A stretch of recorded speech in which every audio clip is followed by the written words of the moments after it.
Welcome to Shweta boutique 9 అండి. ఇది వచ్చేసి ప్యూర్ జార్జెట్ అనేది ఉంటుందండి. ఇలా మనకి బ్రింజల్ కలర్ కాంబినేషన్ కి ఇలా మనకి బార్డర్ అయితే వస్తుంది. One side big border, one side small border అండి. ఇలా గ్యాప్ బార్డర్ అయితే వస్తుంది. మనకు ఇది గోల్డ్ కలర్ వీవింగ్ డిజైన్ అయితే వస్తుంది. మిడిల్ పార్ట్ మొత్తం కూడా వచ్చేసి ఇలా గోల్డ్ కలర్ వీవింగ్ డిజైన్ అయితే వస్తుంది. ఫ్లవర్ డిజైన్ కాంబినేషన్ తోటి చాలా బాగుంటుందండి. ప్యూర్ జార్జెట్ అనేది ఉంటుందండి. ఫస్ట్ టైం వచ్చేసి మొత్తం కూడా వచ్చేసి ఇలా గోల్డ్ కలర్ వీవింగ్ డిజైన్ అయితే ఫ్లవర్ డిజైన్ అయితే వస్తుంది.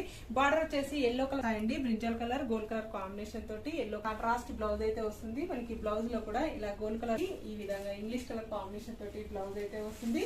నెక్స్ట్ వచ్చేసి మనకు ప్యారెట్ గ్రీన్ కలర్ కాంబినేషన్ కి ఇలా బ్రింజల్ కలర్ కాంబినేషన్ తోటి కాంట్రాస్ట్ బ్లౌజ్ అయితే వస్తుంది. నెక్స్ట్ వచ్చేసి బ్లూ కలర్ కాంబినేషన్ కి ఇలా పింక్ కలర్ కాంబినేషన్ తోటి బ్లౌజ్ అయితే వస్తుంది ఫ్రెండ్స్. నెక్స్ట్ వచ్చేసి మరొక బ్యూటిఫుల్ కలర్ కాంబినేషన్ అండి. బ్రింజల్ కలర్ కాంబినేషన్ కి ఇలా గ్రీన్ కలర్ కాంబినేషన్ తోటి బార్డర్ అయితే వస్తుంది. All over India free shipping ఉంటుంది.